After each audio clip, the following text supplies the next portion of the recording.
อันนี้บ่แล้วก็เจตัวนั้นเขาบ่ได้ฮอดหน้าทางได้บ่บ่นั่นก็ดินเขาอีกเอ้าซับนี่แต่ค่ารักตัวนี้บ่โดยค่ารักตัวนี้ฮอดรักตัวนี้โดยแล้วทางนี้รักตัวแล้วก็รักตัวนั้นโดยแล้วก็เจตัวนั้นโดยเอ้าคือมีอันห้องน้ำซะอันนี้ในห้องน้ำก็ก้นออกแล้วห้องน้ำนี่แต่ก่อนน่ะเจ้าของเพิ่นว่าสิมาเฮ็ดห้องน้ำนี่บ่โดยแต่เพิ่นยังบ่แล้วเฮ็ดอ๋อเฮาเฮ็ดอันว่าโค้งมันขึ้นก็ถือว่าใช้ได้ไปจักอันนี้บ่แม่นบ่โหมีฮอดเพิ่งน่ะโดยเพิ่งโอ้พี่น้องเอ้ยมีฮอดเพิ่งกันว่ามาชนอยู่ได้นี่น่ะนี่เพิ่งนี่มีเพิ่งมาชนอยู่นี่พี่น้องเอ้ยเจ้าประเทศทางอยู่รุมพุ่นไปจักเนาะโดยทางเลยเนาะอันน้องเนาะโดยแต่ว่าฮอดหน้าทางได้นี่คือสิคักอยู่พี่น้องเอ้ยมันก็มีทางออกได้เนาะมีมันเป็นดินเจ้าของเดียวกันบ่จ้ะอันตัวหน้าทางนี่บ่เจ้าของเฮือนหลังนั้นอันนี้เฮาซื้อนี่เจ้าของเฮือนหลังนี้เพิ่นบ่ขายต่ออีกบ่เพิ่นบ่ขายแต่ฮอดหน้าทางได้บ่แต่ก่อนมีคนนอนอยู่นี่บ่นี่เนาะบ่ได้นี่เป็นพวกจังซ่านี่อันนี้แหละบ้านสุขอยเฮ็ดฮีดเฮ็ดคลองค่ะเฮ็ดที่คลองโดยเวลาเอาเมียเอาผัวอันนี้อะไรเวลาอีคลองลองเว้าให้ฟังเบิ่งกันนะอธิบายให้ FC เพิ่นฟังแบบว่าแต่ก่อนเฮาเอาผัวแล้วก็เฮาไปฆ่างัวฆ่าควายอยู่นี่ต้องได้จำคักแน่จังได้ฆ่างัวดักฆ่าควายค่ะบ่ได้แม่นเฮือนคนอยู่นี่น่ะบ่มันเป็นเฮือนเจ้าที่เจ้าทานเจ้าทางว่าว่าไงก็คือจำผีโดยอันนั้นเสาตัวนั้นเป็นเสาเฮามัดเอาไว้ควายหั่น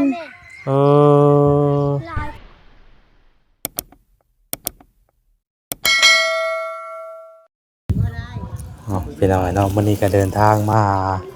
น้องนกอีกเด้อพี่น้องเด้อเนาะสบายดีเด้อน้องเด้อโดยวันนี้ว่าลูกสาวนะลูกสาวผู้ใหญ่นะเอาอีกแล้วนี่ได้กินเด้อโดยไว้กินตะแรงเด้อชิ้นหมูพี่น้องเอ้ยเนาะปิ้งหมูซื้อมาต้อนเพิ่นโธ่พี่น้องเอ้ยช่วงบรรยากาศยามแรงๆเนาะเปิดไฟกั้งคักก็ดีป่านนี้เนาะมันฮ้อนบ่ใส่ไม้แน่อยู่กับลูกสาวบ่โดยมื้อนี้อยู่กับลูกสาวผัวไปหาปลาแล้วไปหาปลาโดยไปหาปลาอยู่ไสเนาะอยู่น้องอยู่ห้วยนี่โดยไปหาปลาได้บ่แต่เก่าไปแต่เก่ายังบ่ฮู้หาก็ไปอันนี้แหละกำลังไปอยากสิได้อยากสิมานได้บ่ได้เนาะโดยลูกสาวชื่อยังก็เจนดีฮะเอลลี่จันดีจันลี่จันบ่โดยจันลี่โดยจันดีจันลี่คือจันลี่อายุปีแล้วบัดนี้อยู่เท่าดอก7 ปีป่ะผู้นี้ว่าจะว่าเพิ่นบอกนั่นปานใดนะผู้นี้แหละลูกกกนี่แหละอันเบิ่งได้บ่ขออนุญาตเบิ่งได้บ่เพิ่นน่ะมันเป็นได้ก็เป็นตั้งแต่เกิดเจ็บบ่ล่ะบ่ได้เจ็บเป็นตั้งแต่เกิดเนาะโดยเป็นจังได๋ก็คือว่าชื่อที่ชื่อทางน่ะบ่บัดนี้โดยดีใจแล้วชื่อแล้วโดยชื่อมื้อใดน่ะเมื่อวานนี้ชื่อวานนี้โดยชื่อเรียบร้อยบ่แล้วโดยเท่าไหร่น่ะอันเนาะเป็นเงินบาทกะ 25,000 แล้วอันนี้ทางบ่าวน้องกับเพิ่นกระจายเงินเก็บก็เป็น16 ล้านกับ847,000 16 ล้าน 846,000 47,000มี 47,000 อีกเนาะโตข้างในดีพี่น้องเอ้ยถ้ามาสิอัน ไปเบิ่งพี่น้องเอ้ยเนาะที่ตัวนั้นบ่จังว่าจังสิย่างไปเบิ่งพี่น้องเอ้ยที่ตัวอันบ่บ่เนาะโดยมันดินตาบอดนี่ม มันบ่มีทางออกบ่ได้ว่าใด บ่มีแล้วมีแต่ดินเขาหมด ๆจังเอ้ยป้าไปเบิ่งบ่ได้ปะพามันบ่ใช่ไปเบิ่งได้ปะพาบ่ใช่ไปเบิ่งก่อนไปจังเอ้ยมองได้น่ะย่างไปนี่บ่อันนี้บ่แม่นทางบ่ใช่เนาะ ทางแล้วกระดินเขา เอาปะให้เพิ่นพาไปเบิ่งดินก่อนพี่น้องเอ้ยเพิ่นซื้อดินให้แล้วมีข่าวดียังไงเข้ามาเพิ่มอีก บ่มีหยัง เป็นจะได้เรื่องเฮือนเรื่องชาติได้จ้ะ ยังบ่ฮู้ ว่าจะฮู้บ่ โดย ถือว่าซื้อเป็นที่เรียบร้อยแล้วเนาะ โดย ดีใจน้ำเพิ่นพี่น้องเอ้ยอันนี้ทางยังฉันน้องนี่ทาง อันนี้ก็เป็นดิน โน่ เขา นทางบ่ดินเขาเจ้าคือเก่าบ่ โดยพอต้องในเพิ่นข้างกลุ่มคามเพิ่นฮ้อนไว้พื้นพี่น้องเอ้ย โดยนี่ ใช้อันนี้บ่ แล้วก็เจตัวนั้น เขาบ่ได้ฮ้อนหน้าทางได้บ่ บ่นั่นก็ดินเขาอีก เอ้า ซับนี่ แต่ค่ารักตัวนี้บ่ โดย ค่ารักตัวนี้ฮ้อนรักตัวนี้ โดยแล้วก็ทางนี้ลักตัว แล้วก็รักตัวนั้น โดยแล้วก็เจ แล้วก็แจตัวนั้น โดย เอาคือมีอันห้องน้ำใช่อันนี้ ในห้องน้ำก็ก้นออกแล้วห้องน้ำนี่ แต่ก่อนน่ะเจ้าของเพิ่นว่าสิมาเฮ็ดห้องน้ำอยู่นี่บ่ โดย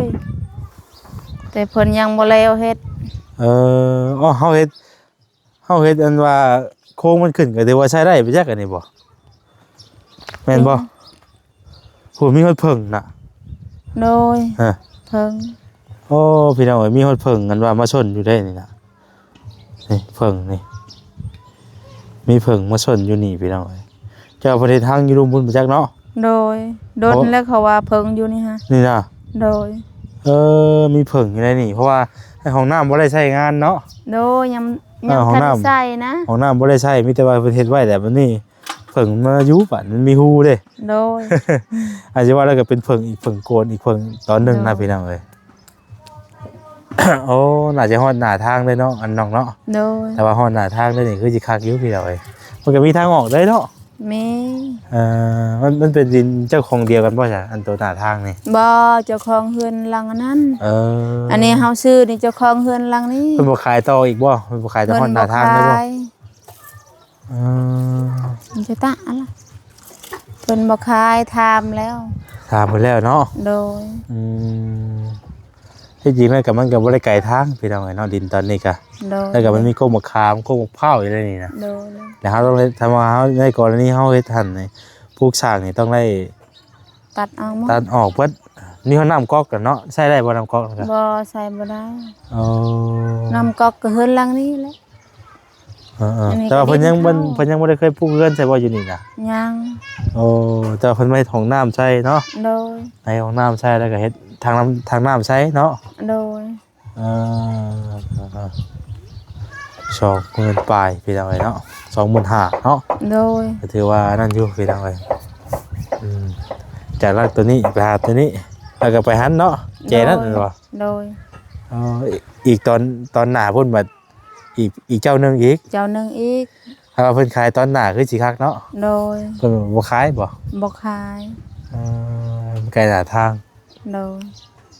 อันนี้ก็เป็นของอีกคนหนึงบ่อยู่นี่ก็ โดยอันนี้ก็เป็นอีกคนหนึง แต่ก่อนมีคนนอนอยู่นี่บ่นี่เนาะ บ่ได้นี่ เป็นผู้ยังชานี่ อันนี้แหละบอนบ้านสุขอยเฮ็ดฮีดเฮ็ดคลองค่ะ เฮ็ดที่คลอง โดยเวลาเอาเมียเอาผัว อันนี้อะไรเวลา โดย อีคลองลองเว้าให้ฟังเบิ่งกันนะอธิบายให้ FC เพิ่นฟัง แบบ ด้วย ว่า แต่ก่อน เฮาเอาผัวแล้วก็เฮาไปค้างัวค้าควายอยู่นี่ อ๋อ ต้องได้จำคักแน่จังได้ค้างัวดักค้าควายค่ะ บ่ได้แม่นเฮือนคนอยู่นี่นะ บ่มันเป็นเฮือนเจ้าที่เจ้าทาน ที่ทางเราว่าเราไงก็คือจำผี โดย อ๋อ อันนั้นเสาตัวนั้นเป็นเสาเฮามัดเอาไว้ควายหั่น เออแบบปัจจุบันนี่เพิ่นเฮ็ดอยู่ใช่จ้ะ ก็อยู่นี่แหละ อยู่นี่คือเก่าบ่ โดยตั้งแต่ปู่ตั้งแต่ย่าอยู่นี่แหละ เออบัดคืออันซุมื้อนี้อะแบบเวลาแบบว่ามีคน เอาลูกเอาเมียหรือว่าเอาลูกเอาผัวสินะก็ยังเฮ็ดคือเก่าอันบ่ เฮ็ดคือเก่าคันแบบว่าเอาผัวนี่แบบว่าคันเอามาเอาเมียแล้วก็บ่ได้เฮ็ด คันเอาเมีย คือ บ่ได้ สิ เฮ็ด คอยนี่เอาผัวนี่ต้องเอางัวผัวคอยนี่มาขายอยู่ตรงนี้ อ๋อต้องนำมาจำเฮ็ดของอยู่นี้ โดยมาจำอยู่นี่ ซุมื้อนี้ก็มีบ่นบ่ โดยประจำเลย ประจำเลยบ่ โดย คือ6แท้ซั่นน่ะ หึ คือ6แท้ มันก็หกแล้ว เพิ่นมาจำซื่อๆบ่ มาจำมาค่าอยู่นี่เลย อ๋อ เอาออกซีนมันอยู่นี่เลย โอ้ แล้วก็ใส่รถไทยแล้วก็เอาเมื่อแค่นั้นแหละจังได้ต้มจังได้เฮ็ด อืมเป็นนั่นเวลาไปเนาะจุดนี้อันนี้เนาะโอ้เอาบอลลุงบ่ยังบ่ได้เข้ามาบ่ซั่นมื้อนี้ โดย ยังบ่ได้เข้ามา โดย เพิ่นไปเวียกทางอื่นไปจักเนาะ โดย เป็นจังได๋ความรู้สึกไล่ดินใหม่ ดีใจหลายเอ้ยดีใจหลาย ตอนแรกก็บ่ได้คือได้ฝันว่าสิได้เนาะ โดย อันนี้ทางผู้หลักผู้ใหญ่เพิ่นก็คิดเห็นอยากซื้อดินดอนต้นยางให้พี่น้องพอได้อยู่ได้เช้าเนาะ โดย วันนี้ก็มีแต่เรื่องเงินเรื่องชาตินั่นแหละพี่น้องเอ้ยบาดนี้เนาะ โดย จากสิได้ซำใดก็แต่ทางผู้ใหญ่เพิ่นคิดเห็นเนาะ โดยน้องก็บ่ติน้อยใหญ่ก็บ่ติอ้ายเอ้ เพราะ ย แต่ว่าเฮามีดินเฮาเองเนาะ โดย ไอ้กลัวเฮาบ่มีพี่น้องเอ้ยได้สิย้ายมาอยู่นี่เพิ่นบ่ได้ซะบัดนี้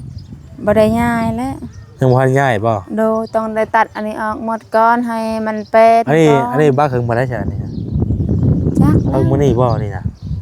วันนี้พวกคอยคืนอันนี้ อ๋อบ่จะบ่ขึ้นบ้างอันนี้นะ โดย ระวังเด้อสูงซ้ํระวังอย่าเพิ่นจับมันมั่นได้สูงจังมึงเลย โดยจะเฮ็ดจังได๋มันจำเป็นแล้วก็ขึ้น เจ้าของเพิ่นบ่ได้บักให้เฮาบ่ บ่แล้วเพิ่นบ่ได้บักแล้ว มีแต่ว่าเฮาบักเองเฮาบ่ เฮาบักเองเฮา ว่าแล้วก็เฮาอนามัยไว้เนาะ โดยน้ำไม้แล้วก็โจด มีโอกาสได้มาอยู่กับเฮาก็มาอยู่เนาะ โดย ทำความสะอาดมันแปลนนำว่าได้ก็ได้เนาะ ต้องได้เป็นว่าคันได้คอดออกมาแล้วใครได้ เออ คอดก็ย่านเฮาไปปกตูบอยู่นี่เฮาก็ย่านอีกเพราะว่ามันก็มืดกลางคืน มืดบ่ โดย เออ เป็นว่าเฮือนหลังนี้ก็ภายเพิ่นก็จักมันเป็นอะไรมันเสียแล้ว อืม มันอยู่ใกล้กันกับพ่อกับแม่น้าสาวนะใครได้ มีแต่ยังว่าคอยเป็นคอยไปเอาเนาะ โดย คอยเฮ็ด เพ ไป ราะว่า แล้ว เป็นเฮือนเป็นซานแล้วเฮาก็บ่ย่านอีกเฮาอยู่เทิง เฮาก็คอยเฮ็ดไปนั่นแหละไปตรงไหนเนาะ โดย เฮาก็คอยเฮ็ดไปนั่นแหละซั่นน่ะเนาะ โดย เฮา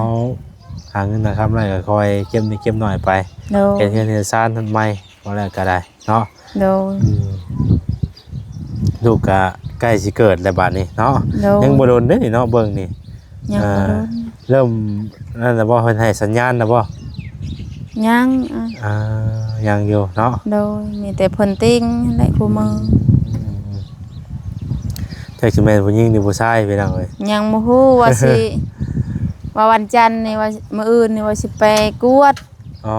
เพิ่นสิไปกวดบ่บัด โด นี้นะ ยมีผู้ญาติผู้ใหญ่ให้เงินให้ไปกวดให้ไป สิไปกวดอยู่ไสเนาะ คิดว่าอยู่กิงกอกแล้วเพิ่นให้ไปบอนหงมอ อ๋อสิไปเจอแกงกอกพุ่นบัดนี้น่ะเนาะ โดย สิไปกวดอยู่โรงหมออยู่แกงกอกเพราะว่ามันก็ใกล้ได้พี่น้องแล้วจ้อเวลาสิมาอะไรก็คือทั้งผู้ใหญ่มันก็เป็นห่วงลูกในท้องไงเนาะเพิ่นก็อยากให้ฮู้บ่ โดย ว่าเป็นใดเป็นแบบใดเนาะ โดย แข็งแรงดีบ่หรือว่าแบบปลอดภัยบ่เวลา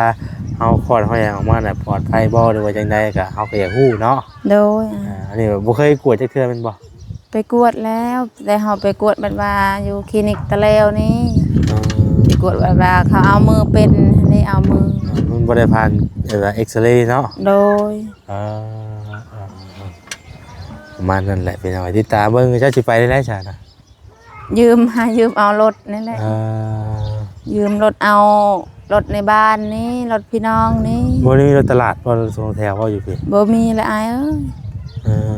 บ่มีเนาะ โดย มีรถสองแถวสองอย่างพี่น้องเอ้ยมีคล้ายๆเราวันนี้ครับมีแต่คอยอนามัยตัวนี้แหละเนาะให้มันแปลนแล้วก็จังคอยมาอยู่มาเศร้าวันนี้เพิ่นก็ซื้อให้แล้วพี่น้องเอ้ย แอนเฮ็ดใบอย่างข้างแน่นะบ่เฮ็ดใบเส้นอย่างข้างแน่ โด นะบ่ ยใบกันซื้อกันขายเพิ่นก็เฮ็ด อ๋ แล้ อ ว หมอกรรมสิทธิ์ให้เรียบร้อยแล้วเนาะ โดย อืมถ้าเรื่องทางก็เพิ่นเดี๋ยวเพิ่นตัวได้เพิ่นสิขายให้เจ้าบ่เพิ่นบ่ได้ขายบ่ มีหยัง เพิ่นบ่ได้ขายบ่ทาง ทางนี่บ่ ครับเพิ่นมันก็คือว่าแหละเนาะมันก็ใกล้ทางอยู่ โดยแต่ ทาง เพิ่น อีกทีนึงเนาะ เพิ่นบ่ได้ขายเฮาก็ว่าเฮาขอนำเจ้าของดินเฮาว่าเฮ้ยเอ้ยเวลาจะปลูกเฮือนน่ะจงทางให้นี่เด้อว่า พอได้ออกไปแล้วกันเนาะ โดยพอได้ออกก็เพิ่นว่าก็ ก็ จองดอก คนละคน ใครสิ เนาะ ปิด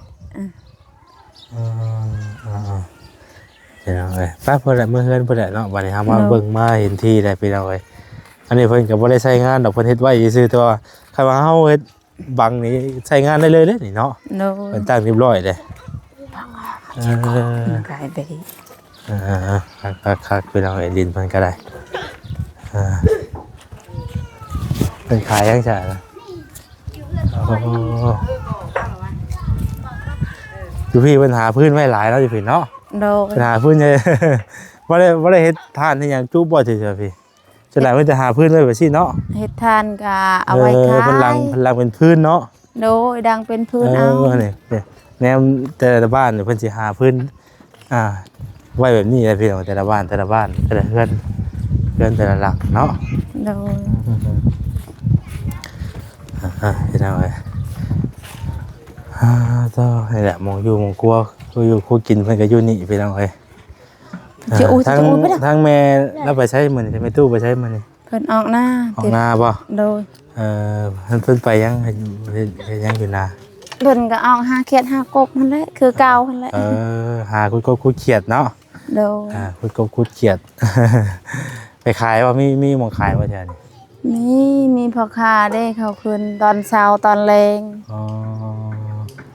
ตอนเช้าตอนแรงพี่น้องเอ้ยเนาะประมาณนั้นแหละพี่น้องเอ้ยมายินดีน้ำเพิ่นมื้อนี้เนาะได้ข่าวอะไรที่ได้ทางใหม่มาเบิ่งพี่น้องเอ้ย โดย ดีใจน้ำเพิ่นเพราะว่าที่ก็มันก็หายากเนาะ โดย ถ้าว่ากว้างกว่านี้เนี่ยมันราคามันก็แพงไปอีกเนาะ มันก็แพงอีก ราคา อันนี้น้องก็ว่าแพงละซ้ำนี่ แต่ถือว่าแพงแล้วในการเป็นว่าแพงอยู่แล้วแต่ว่ามันก็ นี่เด้ มันบ่มีหมอง กำลังสิมาเลยผัวค่อยฮะ ใช้แม่นบ่คนใด บ่นี่บ่แม่นอันนี้ร้านแต่เขาไปนำกันหั่นแหละแต่เพิ่นหาถือรถไทยลุง บ่ โดยไปอยู่แล้วกัน แต่ยังบ่นี่ล่ะเรื่องข้าวบ่เฮ็ดเวียกซอยแม่ได้แล้ว มีหยังอะไรกินแรงมื้อนี้ บ่มีหยังถ้าเพิ่นคันว่าเพิ่นได้ปลาก็ ได้ ได้ ปลาก็เฮ็ดปลาแน่เนาะ โดย น้ำอยู่นี่ใช้บ่ได้อยู่ดิเนาะ ใส่บ่ได้ ตั้งแตะลนแล้วบ่เนาะ โดนแล้ว ตั้งแตะลนแล้วบ่ได้เนาะ โดย อยู่นี่ไปก่อนมันก็ได้ ยังมาคืนก็เปิดชื่อเลยบ่ดีว่าเลยจากนั้น บ่ได้เปิดแล้วยานขอยยาน เป็ดเอาไว้ โอ้เพชรพอดีแต่หมองนอนเพิ่นก็ได้พี่น้องเอ้ย เอากับบ่มีหยังหลายมื้อนี้ก็มาเยี่ยมมายามถามไทยทาง โด น้องเพิ่ ย น โดย มายินดีนํพี่น้องเอ้ยเนาะเบิ่งก่อนเดี๋ยวมาเชิญกันสิเดี๋ยวเอานี่ให้เพิ่นก่อนเนาะก็บ่ได้มีหยังมาฝากมาต้อนเด้อน้องเด้อมื้อนี้เด้อ โดยบ่เป็นหยัง เดี๋ยวจะเอาเงินนี่ได้ไว้ให้พอได้อันที่ทงที่ไทยไว้เด้อ โดย ที่ทงที่ไทยไว้ ใจได้เอ้ โดย ยให้หังให้มีได้ อ่า เดินทางตลอดปลอดภัยได้ โดย เอ้ย โดย เอาพี่น้องเอ้ยมาเยี่ยมมายามมายินดีนะเพื่อนมื้อนี้เนาะดีใจนำพี่น้องเอ้ยลูกก็คนแรกฮอดมือฮอดยามก็ให้ปลอดภัยทั้งแม่ทั้งลูกเนาะ โดยสาธุละเอ้ย มาเยี่ยมมายามเพื่อนนั่นแหละพี่น้องเอ้ยก็คือสิไปมาเรื่อยอยู่เนาะเขาว่ามีโอกาสได้ไกลเพราะทั้งนี้ก็ใจสิไปฮอดเพิ่นก็อยู่บ่ห่างทางพี่น้องเอ้ยเนาะอยู่ใกล้ๆทางนี่แหละเนาะ โด อัน ย นี้ก็มาเวียกทั้งนี้ก็แวะเพิ่นเลย โดย โดยแวะถามไทยเพิ่นก่อนว่าเป็นจังไดเด้คือว่ามื้อนั้นสิเห็นสิซื้อที่ซื้อทางคือว่าได้โทรศัพท์นำพร้อมบ่ โดยโทรศัพท์เพิ่นก็ซื้อให้ อ๋อใช้เป็นนำบ่บัด หยัง มันเป็นโทรศัพท์แบบไหนเนาะ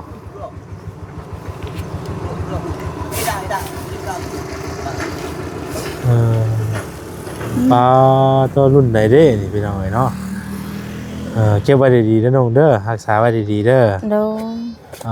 พุ่นน่ะพองามๆหนึงพี่น้องเอ้ย แต่ยังมันดินบ่ได้ถ้าเจ้าของเพิ่นมาก่อน เอาคือว่าถ้าเจ้าของมา แบบว่ามันเฮ็ดคือบ่มีสัญญาณ เบิ่งหาขอจับเบิ่งหน่อยพี่น้องเอ้ยต้องได้ลงทะเบียนซิมก่อนป่ะ เพิ่นลงมาแล้วอายนั้นเบิ่งให้เพิ่นว่ามันเป็นย้อนสัญญาณเพิ่นว่า สัญญาณบ่มีป่ะ มีแต่ว่าจักมันเป็นอะไรมีแต่มันนั้น มันบ่นุ่งว่าเสื้อมาให้นี่น่ะ โดยทางผู้หลักผู้ใหญ่นั่นแหละและอายน้อง เนาะ ซื้อให้ ทางบ่นุ่งว่าเสื้อมาให้เนาะ โดย พี่น้องเอ้ยมันได้โทรศัพท์ใหม่เนาะ โดย บ่ได้โทรมันบ่ได้ไปด้าน โดย จำเป็นเนาะ โดย มีโทรศัพท์ไว้ก็ดีพี่น้องเอ้ยบ่ได้โทรยามมีงานก็จังสิได้สะดวกสบายเนาะ โดย ตั้งแล้วซะพี่น้องเอ้ยมีแต่ใส่ลงทะเบียนซิมซะก่อน เพิ่นลงเอามาหมด ลงเรียบร้อยแล้ว โดย มีแต่สมัครเน็ต เพิ่นว่าเพิ่นสมัครให้หมดแล้ว ให้เปิดบ่ขึ้นบ่มันบ่มีแบตไปจักเลย แบตมีแต่ว่าแบตเฮาสิเปิด Facebook เปิดอันนั้น YouTube ก็เปิดบ่ได้ได้เปิดแต่ว่าบ่เห็น ตั้ง ค บั น ญชีซะก่อนเนาะ โดย มันต้องได้ตั้งบัญชีใหม่ซะก่อนโดยเอาได้ยังให้ประเทศไทยบ่ได้เนาะ โดยถ้าเจ้าของเพิ่นมาก็ เอ้าเจ้าของเจ้านั่นเจ้าของไง โดยตัวนั้นนั่นแหละเจ้าของใหญ่ อันทั้งง่ายนะบ่ โดย เจ้าเฮ็ดใช้บ่เป็นเนาะ โดย เอาสาธุเราดีใจนำเพิ่นไปใช้มีแต่ว่าประชาชนขอลาก่อนบัดนี้ขอกลับก่อนเด้ออยู่ดีมีแฮงผู้ใดมื้อหน้ามื้อใดสิมาเยี่ยมใหม่เยี่ยมยามใหม่เด้อน้องเด้อ โดยสาธุ ดีใจนำเรื่องที่ดุงที่ดินพี่น้องเอ้ยเนาะก็ โดย มาติดตามทางน้องนกเพิ่นพี่น้องเอ้ยเนาะติดตามเบิ่งว่าเพิ่นเขาลูกเขาเต้าจะเป็นจังไดก็ตามเบิ่งนํกันเนาะ โดย โดยสบายดีเด้อน้องเด้อ สบายดี โดยมาขอบใจละลายเนาะ ขอบใจคือการ โดยมาเยี่ยมมายามเพิ่นอยู่ทางน้องคนนี้กับเพิ่นกำลังสินึงข่าวว่าล่ะขี่กระตกเลยพี่น้องมึงแน่นี่เนาะทางนี้กำลังทราบลาบอยู่ทางนี้เนาะตัวไปดีเด้อเนาะไปว่าจุนเจ้านี่เป็นโทษแล้วบัดนี้เป็นโทษแล้วโทษแล้วเอาไข่เอาวัดมาปล่อยให้กันบัดข่อยเพลงเจ้าได้เป็นแท้นี่ พอได้สาย่องเจ้ามาเสียรอดพอดีครับว่ะ ติดกับเลยบ่ ติดกับมือเลย ติดกับเลย ไปพามาเอามุดเอาตะวิตะบอน่ะไปพามาน่ะไปเอามาน่ะ บอสดี้แหละกูมูดิเป็นใครเป็นเน่ดิ เลยก็เช้าลำหลังมูยังมาเช้าอยู่นี่ไหนเคียงเงียบๆอยู่ โอ้ไว้อะนี่ เป็นคนมู ฮะพักเน่ดีดอนี่ ต้องได้ไปพบธุรกิจกันเนาะถามกันเนาะ ยังบ่เช่าหรอกนะแล้วเนี่ยมันจะเปลี่ยนกันนะฮะอยู่ยังเหาะเฮอยู่ มันไอ้มันคันคอยากอยู่เลยพดบ่ได้เลย พอที่เราประตูไว้บัด ให้คอยดังหลังบ่ เพราะเอาจากที่ซะให้เจ้าดังหลังซะให้เจ้าดังหลัง มาหรอก เอาชุบมือเลย โอ้มาชุกได้ชุกบ่ได้ ชุบบ่เอาเจ้าย่านได้จ้ะ โอ้ยพี่น้องไอ้น้องมันโหลดมาพี่ได้นี่โอ้มันรู้สึกมันคันหลังคันจมูกคันคอได้ดิ กินยาเพื่อไม่รู้ คอยคิดว่าบ่เสียเท่า กินอยู่บนมือมันนี่กะเพิ่นว่าปลอดภัยอยู่บนมือมันนี่กะไปแช่เนาะมีแต่สิพากันกลับแล้วบัดนี้เอาเอ้ยโอ้ยโดยไปพี่น้องเอ้ยเนาะขอลาไปก่อนเด้อพี่น้องเด้ออยู่ดีมีแฮงเมื่อสักครู่สุคนเนาะสบายดีเด้อ